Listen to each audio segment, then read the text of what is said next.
He swam in a hidden cave. Weeks later, his brain crawled with parasites. Nobody told him not to. There was no sign, no warning, no rope across the entrance keeping people out. Just a cave, half hidden behind a waterfall in the middle of nowhere, and a pool of water so clear it looked almost artificial. The kind of place that makes you think, this is exactly why I travel.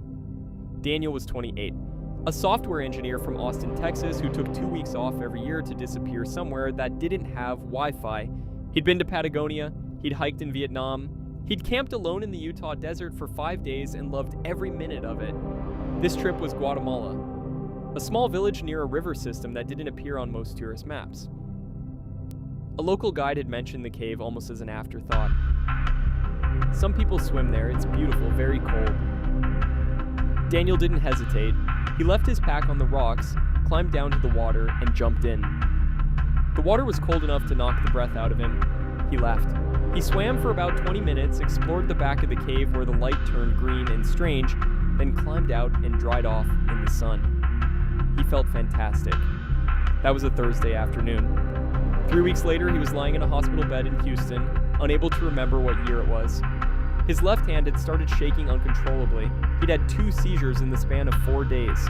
A CT scan had just come back, and the neurologist was standing at the foot of his bed holding the images with an expression Daniel's mother would describe later as carefully blank. The scan showed masses, multiple, distributed throughout his brain tissue, not tumors, something far stranger, far older, and in many ways far worse. The attending neurologist looked at Daniel's mother and said the words that made her sit down. "We believe his brain has been infected with a parasitic organism. And based on what we're seeing, this has been developing for weeks." She looked at her son. He was staring at the ceiling, confused, asking again what day it was. "How?" she said. The doctor paused. "We think it started in the water." Here's where the story gets complicated, and where medicine gets genuinely terrifying. Because when we talk about parasites in the brain, we're not talking about one organism, we're talking about several possible invaders, each with its own method of entry, its own timeline, and its own way of destroying the most complex structure in the known universe. In Daniel's case, the culprit was Taenia solium, the pork tapeworm. Now, before you say anything, Daniel didn't eat pork on that trip. He was careful about food, he barely ate meat at all. That's the part nobody understands at first, because Taenia solium has 2 completely different ways of infecting a human being. The first way is through eating undercooked infected pork. That gives you an intestinal tapeworm, unpleasant but manageable. The second way is through ingesting microscopic eggs, and this can happen through contaminated water, through produce irrigated with contaminated water, or through contact with soil or surfaces touched by someone who carries the parasite and has poor hand hygiene. When you ingest the eggs, the outcome is catastrophically different. The eggs hatch. The larvae, called oncospheres, penetrate your intestinal wall, enter your bloodstream, and travel. They go wherever the blood goes, the heart, the muscles, the eyes, and the brain. Once inside brain tissue, they encyst. They form fluid-filled sacs called cysts, protective bubbles that the larvae live inside, sometimes for years, while the host has absolutely no idea they're there. This condition has a name, neurocysticercosis, and it is the single most common parasitic infection of the human brain on Earth. For weeks, sometimes months, sometimes years, neurocysticercosis is silent. The cysts sit there. The larvae inside are alive but dormant. The brain, remarkably, often adapts around them. The immune system, unable to fully penetrate the cyst wall, essentially builds a kind of uneasy truce with the invader. And then something shifts. The larvae die, either naturally or triggered by the host's immune response, and when they die, the cyst breaks down. It leaks. It releases proteins and fluids that the surrounding brain tissue has never been exposed to. The immune system, suddenly confronted with foreign material in the middle of the brain, responds the only way it knows how. Inflammation. Massive, localized, dangerous inflammation. In Daniel's case, 3 cysts began breaking down nearly simultaneously, in the frontal lobe, the parietal lobe, and the cerebellum. The resulting inflammation caused edema, swelling, that compressed surrounding structures and disrupted normal electrical activity in the brain. That's what caused the seizures. That's what caused the confusion. That's what caused his left hand to shake.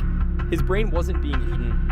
It was drowning in its own inflammatory response to something that had been living inside it, quietly, for weeks, probably since the day he swam in that cave. The water hadn't just been cold, it had been contaminated, almost certainly by human or animal fecal matter upstream, carrying Taenia solium eggs so microscopic they were invisible, odorless, completely undetectable. Daniel had swum through them. He'd probably swallowed some water without even noticing. It happens in seconds, it takes no effort, and you feel absolutely nothing. Neurocysticercosis is responsible for an estimated 30% of all epilepsy cases in endemic regions of Latin America, Sub-Saharan Africa, and South and Southeast Asia. Let that number sit for a moment, 30%. In countries where the parasite is widespread, a significant portion of people diagnosed with epilepsy, people who have been told they have a neurological disorder, may actually have parasitic cysts in their brain tissue that were never identified because the imaging was never done. Globally, the WHO estimates that Taenia solium affects between 2.5 and 8.3 million people with active neurocysticercosis at any given time. The true number is almost certainly higher because in low-resource settings, the diagnosis is frequently missed entirely. And in high-income countries, the United States, Western Europe, Australia, cases are rising.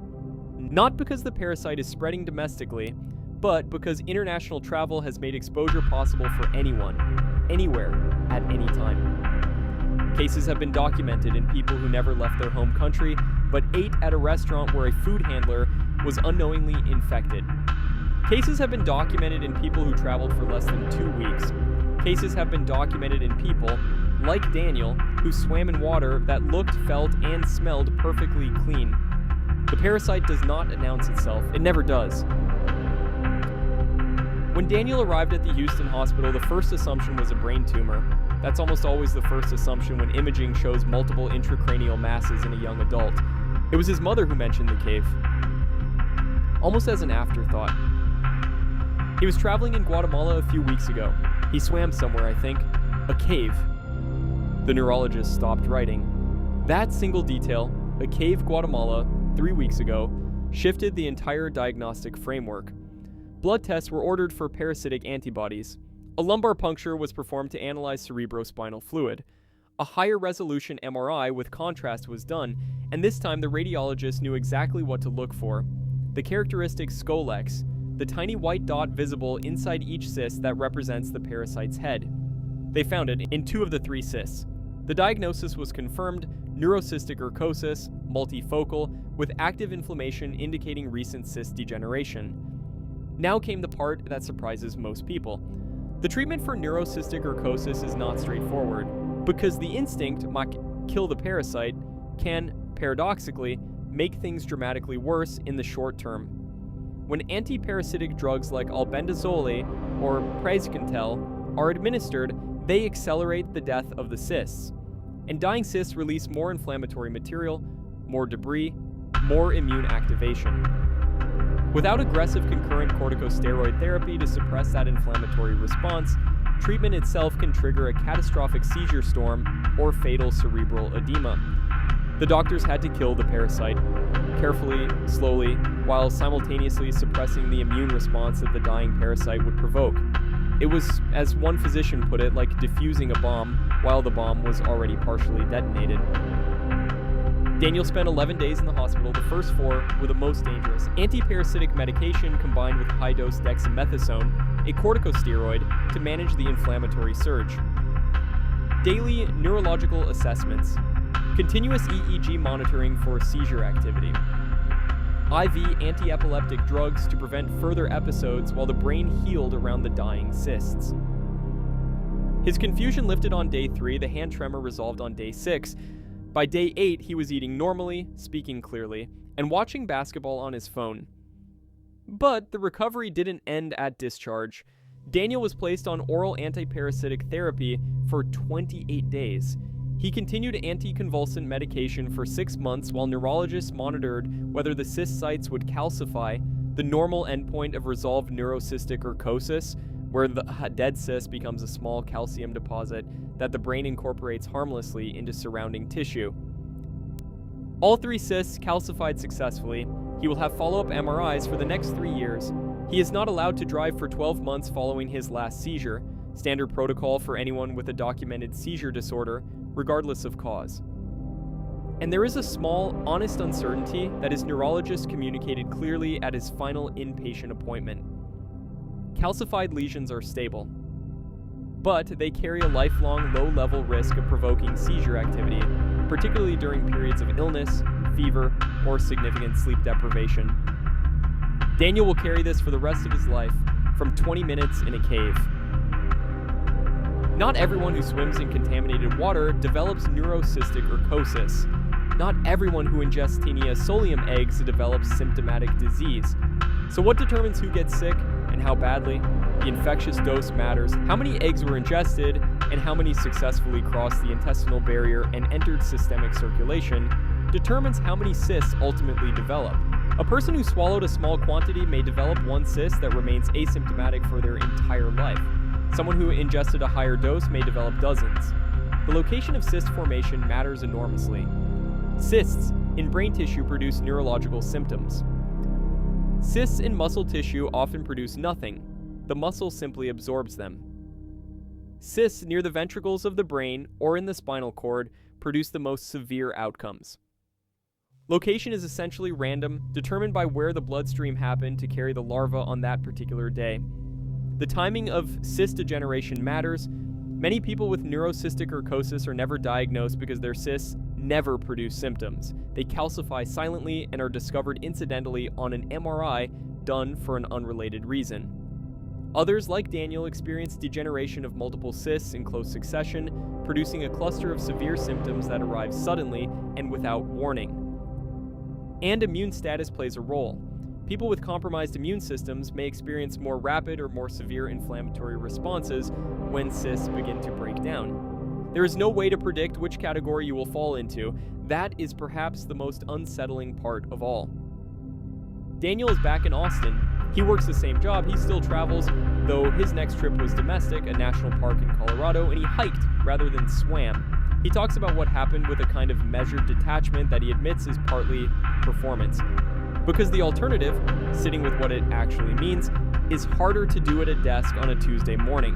What stays with him isn't the seizures. It isn't the hospital. It isn't even the image of his mother's face when the doctor said the word parasites. It's the moment in the cave.